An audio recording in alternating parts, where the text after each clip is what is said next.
À Lyon, l'ancien quartier des abattoirs est devenu un pôle important de la recherche biologique. Alors là, on est sur un site qui est un des sites peut-être les plus importants en recherche en France, en recherche fondamentale et en recherche appliquée. Le professeur Sommer est un spécialiste de la peau. Dans ce laboratoire, nous travaillons sur le vieillissement humain à travers des modèles d'ingénierie tissulaire. On cultive des cellules qui viennent de l'humain, fibroblastes, kératinocytes, cellules nerveuses, cellules vasculaires. On met tout ça ensemble de manière organisée avec une structure tridimensionnelle, une matrice, et nous étudions les différentes approches qui vont faire vieillir prématurément, de manière accélérée, ces tissus reconstruits. Les laboratoires ne sont pas isolés. La recherche implique des partenariats avec d'autres laboratoires et avec les utilisateurs ou les clients.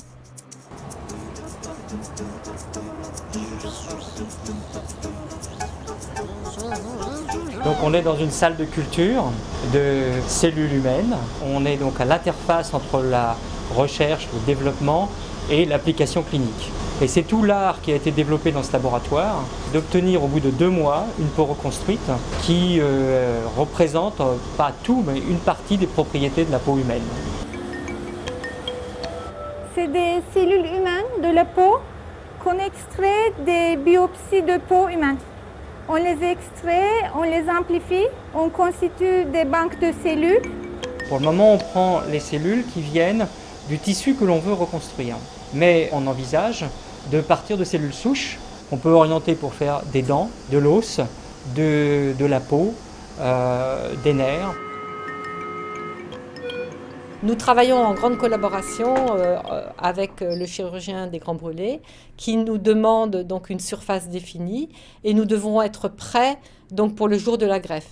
Là, ici, c'est une personne qui a été brûlée sur 30% de la surface corporelle, donc on fait une deuxième excision greffe. Et donc on a prélevé la peau qui est déjà préparée dans des cupules qui sont à la table. On va pouvoir poser les feuillets de culture de kératinocytes qui vont accélérer la cicatrisation, en particulier chez les sujets âgés, d'au moins 50% par rapport à la normale. Lorsque j'ai commencé à travailler sur cette technologie, en 1988, les patients brûlés à 40% mouraient. Et aujourd'hui, on arrive à sauver des patients de plus de 90% de la surface corporelle. S'il n'est pas traité, un brûlé de 20% de la surface corporelle meurt. La fonction barrière de la peau est capitale. Les recherches sur la peau permettent de sauver des vies ou de les rendre plus confortables. Elles représentent aussi un marché très intéressant. Notre métier, c'est vraiment de mettre au point des ingrédients qui sont ensuite utilisés soit au niveau de la cosmétique, soit au niveau de la pharmaceutique. Et notre savoir-faire est vraiment de réaliser à partir des matières premières, donc les fameux extraits qui vont être testés après sur les cellules et pour démontrer leur efficacité. Des systèmes de criblage utilisant des robots peuvent tester à très grande vitesse les effets de milliers de molécules sur la peau. Donc l'avantage, c'est que de cribler énormément d'actifs comme cela rapidement permet à coup sûr de trouver au moins 1 ou 2 ou 3 molécules qui sont actives. Nous avons trouvé des extraits de plantes, extraits par exemple là, en l'occurrence c'est l'aneth, qui permet de ralentir ce vieillissement. Donc ici vous avez en particulier un extrait d'aneth qui est celui que nous avons sélectionné parmi plus de 980 candidats pour agir sur l'élasticité de la peau. Donc oui, on répond à des besoins du marché, mais d'un autre côté, on est aussi force de proposition grâce à notre recherche fondamentale.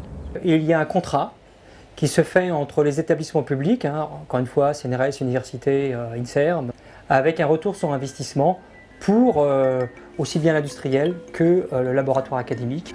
On sait qui va gagner quoi, et donc un chercheur qui fait une découverte va avoir un retour d'investissement pour son labo et éventuellement pour lui-même. Donc c'est une avancée majeure.